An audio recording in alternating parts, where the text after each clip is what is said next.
So this is the best part for you guys. Welcome back, everybody. This is Random Access episode 5. Let's get into the week's news in gaming.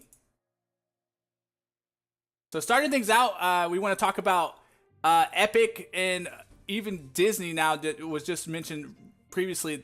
They are pulling YouTube ads. And they're pulling YouTube ads after predatory videos have been discovered. There's this YouTuber brought to the attention of the basically the YouTube world and content creation world that there were viewers of videos with children in them commenting very suggestive comments about the children, taking things out of context and cutting that images in very suggestive ways. And so Epic got wind of this. They saw the video, and they took all their ads off of all YouTube channels until this gets resolved, until YouTube fixes its algorithm. And then most recently, Disney has done the same. They've removed their ads from YouTube or from most YouTube channels. And then even today, there was mention that YouTube is actually demonetizing videos that have really bad comments on them. So really shakes up YouTube in a way where you can't make a living if you're not getting the ad revenue there. And if comments are being left on your channel to sabotage your videos, then you are pretty much SOL and you have no recourse there. So it's a huge issue right now in the content creation world, especially if you rely on YouTube to pay your bills. Big time issue. So basically, like I said, the comment section, they timestamp scenes to sexualize children. It was very predatory. It was like pedophilia almost, not almost, it was. And it's just a really big issue. But the way YouTube is going about addressing it is hurting everybody across the platform, regardless if they have these issues coming up on their videos or not. And it makes me wonder why people don't disable the comments on their videos. Like, is there an issue with disabling your comments on your videos? I'm not a YouTube expert, but if you guys have any insight into why they wouldn't disable those comments on their YouTube videos, please let me know in the comments below. I would appreciate that. But it is a huge deal with all YouTube creators, and it will continue to be an interesting topic as YouTube tries to figure out how to deal with these internet trolls or these really sick people out there that are just ruining experiences for folks that are watching YouTube videos. In our next topic here, Valve is retiring the non-gaming content from the VOD service. So there are a number of videos on demand that I didn't even know existed. And so they just recently announced that they're going to discontinue that service. So you'll no longer have access to that service. Any previous videos on demand that you purchase, you'll be able to maintain and keep, but you will not be able to purchase future videos on demand. And they had a lot of different movies on there that I was never aware of until I discovered this article on gamesindustry.biz. But it's very interesting that they're doing it. They're really focusing hardcore on gaming. It may have not been a big business driver for them anyway, so it makes sense for them to kind of cut something that really wasn't bringing in a lot of traction into the platform. So it makes sense that they would steer away from it. They're known for games and game related videos and things like that. So that seems par for the course for the long haul. The next thing I want to talk to you guys about too is Anthem. So Anthem has been an interesting game release. The first big controversy with the game was how they had staggered release date.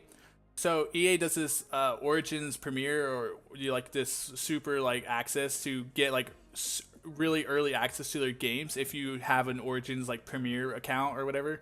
And basically you pay extra to get this access on Origins so you can get games earlier and play them before everybody else. But then there's other tiers that you can get too, like collector's editions and things like that, to where you get access a little bit after the premiere people, but before the general public. And so they had this really weird matrix of the release schedule, and people were like, "What the f is this?" They were tripping out because you really had to study this diagram to figure out when you get to play the game, which it shouldn't be like that. It should be very simple. I'm not a big fan of staggered releases because by the time you get to the game, a lot of the people that got the game before you're going to be super far ahead of you. It doesn't feel like an even playing field. And I understand they want to reward those people that support their platform and support the game earlier and buy in earlier, but I don't feel like it's the most appropriate way to really release a game, especially if it's an MMO and that's a persistent world that people want to kind of have an even playing field at early on. It kind of forces you to go down the path of spending more money if you want to play the game at the same time as the majority of folks, which a lot of people do. So a big thing with Anthem though was that they released a day one patch before day one actual release even happened. So the game released today on the 23rd. I think today's 23rd. This Friday basically, and they released a patch on Thursday ahead of the general release, which is pretty interesting. So they're addressing load times and updating Javelin abilities and obviously fixing some bugs. But the load time was a big issue. Apparently, the load time is a lot better now, though. Still, the game does seem to be lacking a lot of content, according to a lot of big content creators that have tried the game out and give their 2 cents about it. They say the game is fun with friends, but in general lacking a lot of content, especially near the end game. But that's expected because the game just released. I'm sure they're going to have plans for that. I believe today they announced that they have a 90-day roadmap to give you more information on how the game is going to evolve going forward from release date. So that's a good sign that they actually have a roadmap, even though it's only 90 days, but still good enough. It's better than nothing. And at least it doesn't leave fans in the dark there. But yeah, let me know your thoughts on Anthem. Do you guys like it? Do you guys hate it? I'd love to hear what your opinion is on that.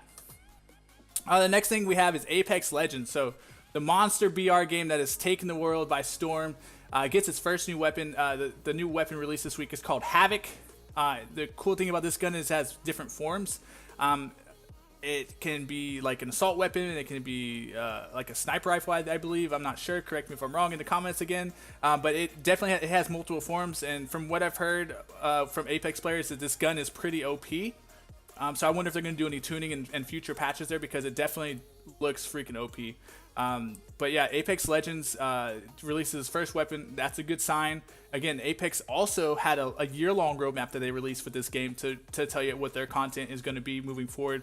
The one thing I want to see from Apex to show that it has longevity is their esports scene and their pro scene. Like, are you going to invest in the pro scene or the esports scene like Fortnite did, where they're throwing millions of dollars in the pot to support Fortnite professionally and get hype around these tournaments? If Apex can do something similar to that, then they will be totally fine. I mean, as it stands, even without all that extra hype, they are doing very well, dominating the top of the charts in all metrics as far as watched hours, people streaming the game, and just in general enthusiasm about the game. And of course, we're still in the honeymoon stage, so it's yet to be determined how long Apex will stay at the top, but things are looking very promising. I actually got to play the game earlier this week myself for the very first time, and I do have to say that this game is very fun to play, easy to pick up, hard to master, very, very smooth. I did have a few crashes, but I think that might have been on my end with my older PC, but overall the game was smooth as butter, very polished.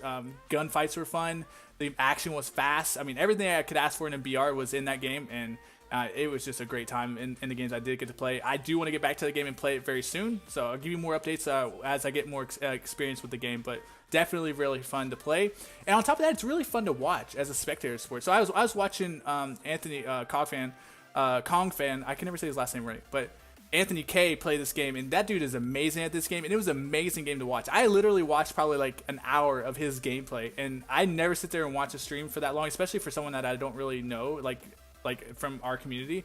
So to watch someone else stream this game and enjoy the whole time, it was crazy. And that just tells you how great the game is and how fun the game is and how there's a lot of skill involved with that game. It's not just like who gets the first gun wins, but I mean, that does happen to be ours, but it's more than that at the end of the day. So definitely a great game. I hope to see more good stuff from Apex coming soon. The next thing, to turn the news a little dark here, in wake of recent layoffs, game devs have been urged to unionize. Now, most recently this week, EA Australia and ArenaNet have announced that they plan to lay off massive amounts of staff as well. So in addition to the Activision Blizzard layoffs, there are EA layoffs and ArenaNet layoffs, ArenaNet being the Guild Wars creators, if you're wondering who that is. So more layoffs coming across the board. First quarter is looking really, really bloody in regards to layoffs. It is definitely not a developer's market. It is definitely a corporation's market here, where they get the product out of you and then they just dump you like that. So we definitely will continue to monitor what the industry does in regards to unionizing. I think this is really the only path forward for them. Obviously, unionizing isn't going to make it to where they can't get laid off, but it'll give them more rights, more opportunities to maybe bargain at the table before these layoffs actually do occur. And it'll hold the board of directors at these corporations more accountable for not overshooting with projections or forecasts on how products should perform.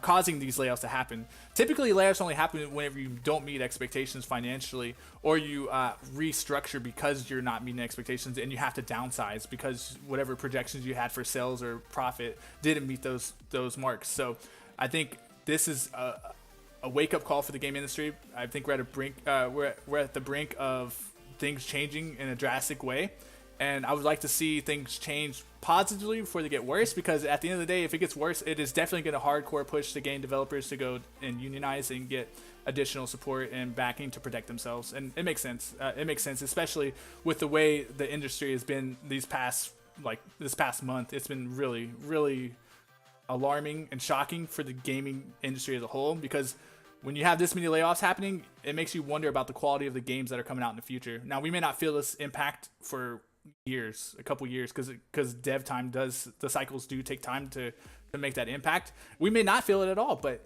it could impact the quality of our games coming down the line. It can impact games come out in 2020, 2021, but it is definitely alarming and definitely sad to hear all these layoffs happening in the game industry, like right after another. It's very sad, but hopefully we get this under wraps. Hopefully people wake up and understand that they need these guys if they want to have long-term success, and to make more realistic expectations when it comes to sales and numbers. Next up, I wanted to announce a game that I like personally. Darkest Dungeon is a very good game. If you guys haven't played it, check it out. Darkest Dungeon 2 has recently been announced, and with a new location called the Howling End. So if you like the format and gameplay of Darkest Dungeon, they're releasing Darkest Dungeon 2, which I'm super excited about, and I definitely want to play that game. And that is definitely a newsworthy event right there, because Darkest Dungeon just came out of nowhere, had its own unique style, and it was very cool how they set it up and made it really engaging and fun to play. The atmosphere of the game was really dark and cool, and it just made you want to play hours and hours. You lose yourself in that game. And Darkest Dungeon 2, I'm sure they're going to build off the formula that they've already created and make it even more exciting to play. Next up, we have even more sad news. Reggie from Nintendo North America has announced his retirement. He is stepping down from Nintendo America in good standing. He's been the head of Nintendo for at least since the 3DS and before, when that was released. He's maybe even for the Wii. I want to say he was there for the Wii as well. He's been with Nintendo North America for a long time. That's the point I'm trying to make here. He is stepping down to retire. It doesn't look like it's on any ill terms or anything like that. I mean, with the Switch success and with everything else, with the recent titles that have come out, they've all been successes. And the third parties coming in on the platform, a lot of indie developers coming on the Switch. He's set Nintendo up. He's helped set Nintendo up for a bright future.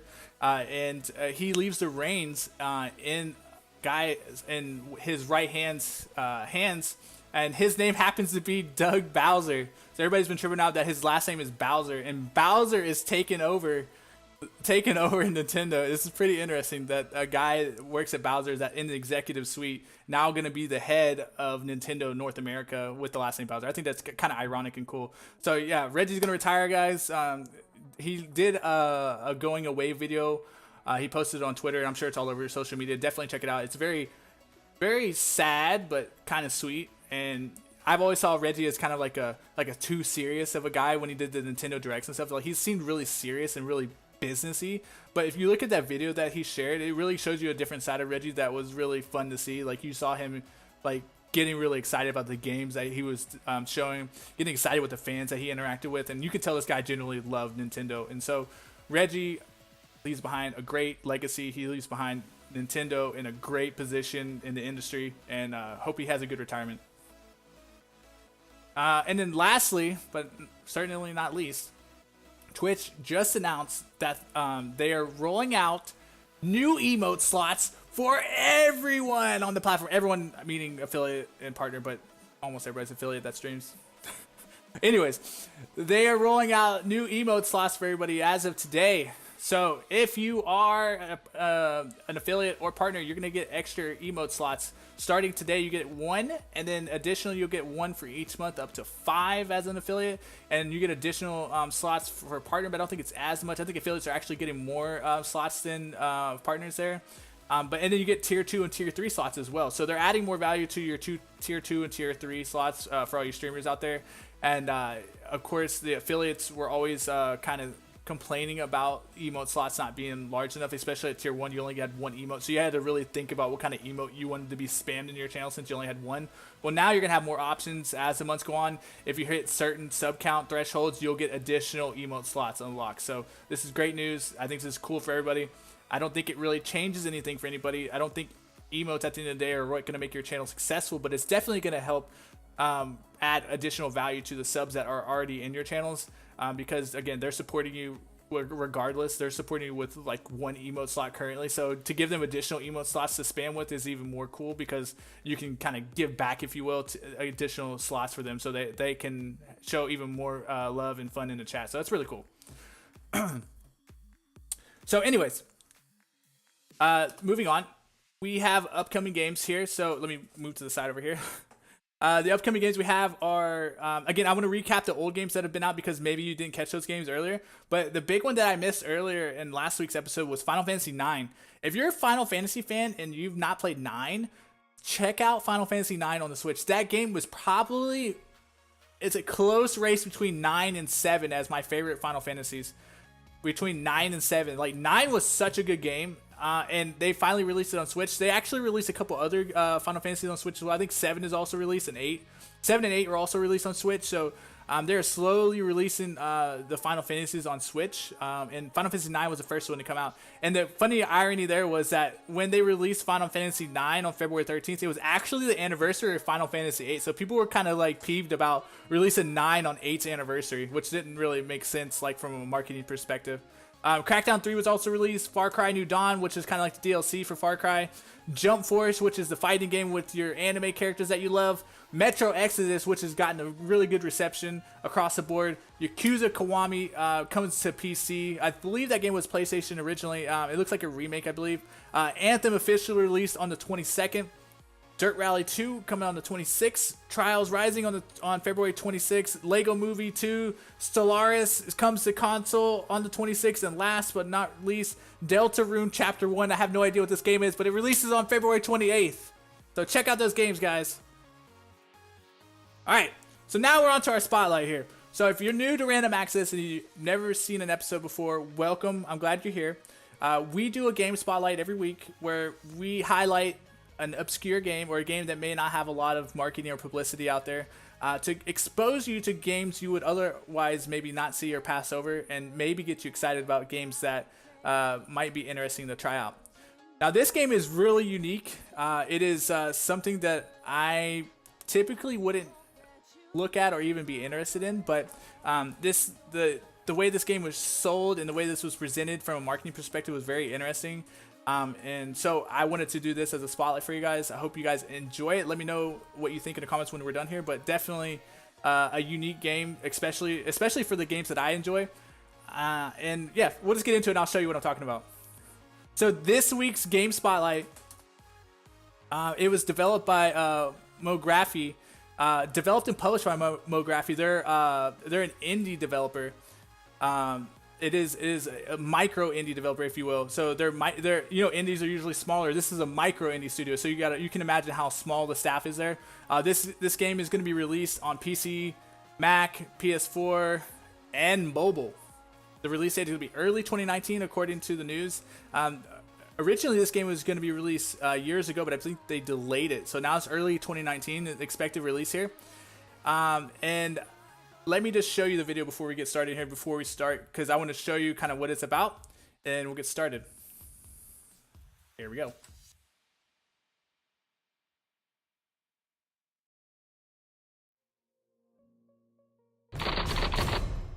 Very interesting game. Oh, hello. I'm Arthur K. Finkelstein, homemade jam enthusiast, Wildlife Dental Society member, and author of Jenny LeClue.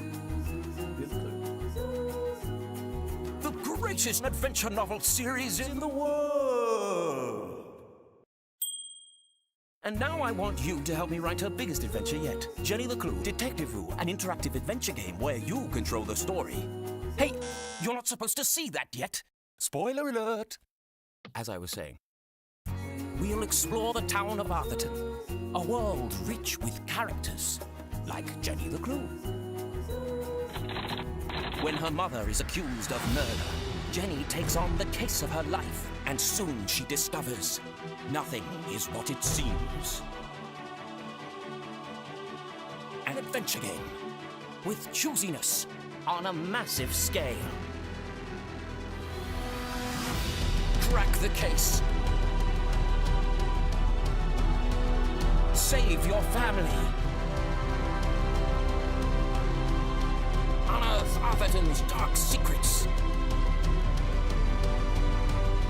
And don't forget to floss.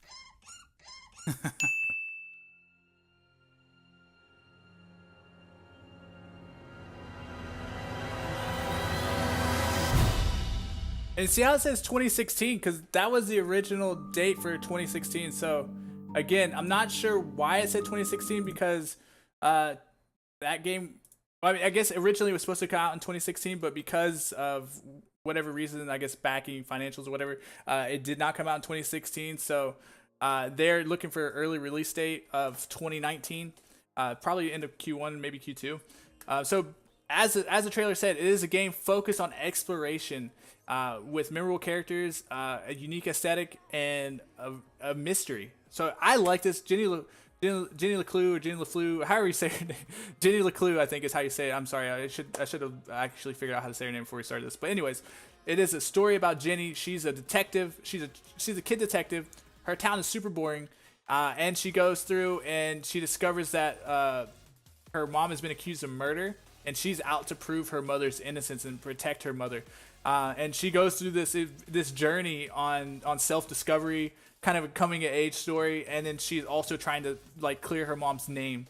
It is really the story itself really grabbed me. I thought that was a really interesting take on it, especially because it's a detective game. Kind of feels like any of the like LA Noire almost, because in the game you actually can observe the person you're interviewing in the game and look for clues to where they're lying. So like if they're lying, you can kind of catch those tells and you can approach things differently. This game gives you a lot of choice. It is advertised as giving you a ton of freedom and choices, so much so that it actually changes the outcome of your game from chapter to chapter. This game is kind of episodic as well, so there will be episodes like episode 1, episode 2, etc. And what you do in episode 1 is going to have a drastic impact on 2. What you do within 2 can impact situations throughout the story for you. So it looks like it's going to have multiple replayability, and you'll get maybe possibly different endings. That's not been confirmed, but it could potentially get different endings as the game goes on.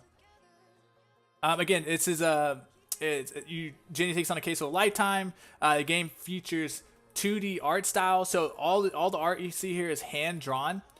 Which is pretty crazy. Handmade, hand-drawn art, and just dropped into the game. It looks freaking amazing. They put a lot of love into this game. That's why it's probably taken them so long to do it.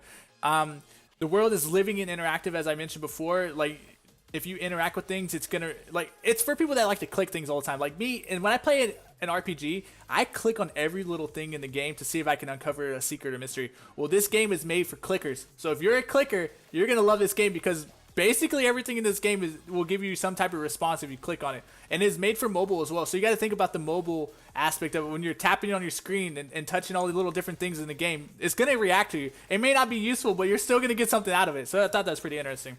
Additionally, your choice impacts the game on a massive scale. Like I said earlier, decisions made in the first volume will impact the beginning of volume 2. And it's in volumes because there's another twist to this game as well, which is really interesting. That is, you are impacting not only the story of Jenny, but also the author. The guy that was speaking in the beginning of the trailer is the author of this story that you're going through with Jenny. And the decisions you make also impact the author, who is a narrator in the game, which is, I love narrators in games, and it also impacts obviously Jenny in the game itself. So you have like 2 worlds happening at the same time and 2 unique like paths happening at the same time. So it is very interesting how those paths are intertwined with one another and how your decisions impact those in different ways. So again, it adds a little bit more complexity to your typical choice game. And really, your choice at the end of the day is the big driving point here, the big selling point on this game. That not everything is black and white. There's definitely a lot of gray in between here, and then the characters that you interact with are not always going to be the most forthright. They're not always going to be like the best characters. They may be scummy. they may have issues. They may have like secrets to hide from you, and that's gonna be your job to pry those secrets out of them, or notice when they're not telling you the truth to see if you can discover the truth, either through interrogation or through discovering something that they're hiding where they're at. So that's another great aspect of it. Additionally, there's going to be a lot of different characters you interact with throughout the game, a lot of different locations you interact with as well. So definitely a game that has a varied approach to it, and I'm excited for it to come out. I hope you guys give it a chance. It is something not typical, not a typical game on my list. So definitely check it out. It's Jenny LeClue Detectivu. Coming out early 2019. When I have a solid release date, I will let you guys know via the normal social media. So definitely check it out. I hope you guys enjoyed it as much as I enjoyed going over it. Next up, we have upcoming conventions slash events for early February. So again, this is just a rehash of what we went through earlier in the month. I just want to rehash this real quick for you guys so you can see it. Currently, the Game Developer Development and Design Conference is going on in Pune, India. And the C3 AFA conference in Hong Kong is going on. I have no idea what that is. From what I understand, it's a fan appreciation conference, and it is happening this weekend through the 24th in Hong Kong. So there's that. Is it Hong Kong, China? I think Hong Kong is China. Anyways, I have to fix that probably. February free games. Again, here they are for you. I'm not going to go through them again, but these are your games for February with Twitch Prime. The biggest one I want to call out to you guys that you definitely need to pick up is the Flame in the Flood on Twitch Prime. If you guys haven't played that game, I haven't played it myself, but I've seen people play it. That game looks really fun. It's really interesting. Check out Flame in the Flood. It is free if you have Twitch Prime. That definitely looks good. For PS4, Metal Gear Solid 4, Gun of the Patriots. That looks like a really good one out of that group. And then obviously Hitman looks good. And For Honor is okay. And then for Xbox, I would say the coolest one out of that would be the Star Wars Jedi Academy and Assassin's Creed Rogue. And maybe if you like Bomberman, I guess that'd be good. But those are your free games for February. Now for future episodes, guys, I want to roll in some League of Legends content in here. There's a suggestion made to me by Alec, one of my good friends here, that since we are primarily a League of Legends focused community, to roll in League of Legends content specifically around the esports scene. So let me know what you think about adding League of Legends content in future episodes. We could definitely incorporate it in there because I want to make this as meaningful as possible to a wide-ranging audience, but also for my community as well. So if you guys are in the League of Legends esports scene, or if you're into League of Legends news, let me know. I can definitely work to add that in for future episodes, or remove certain things that you're not interested in. So let me know what interests you, what doesn't interest you. I definitely want to refine this and make it better as it goes along. So please, I'm going to post this on YouTube. If you would, please check it out. Hit that like button, comment on it. And if you would do me a solid, kindly subscribe to the channel as well, I would very much appreciate it. But that'll do it for this episode, guys. Thank you so much for stopping by, and we'll see you next week.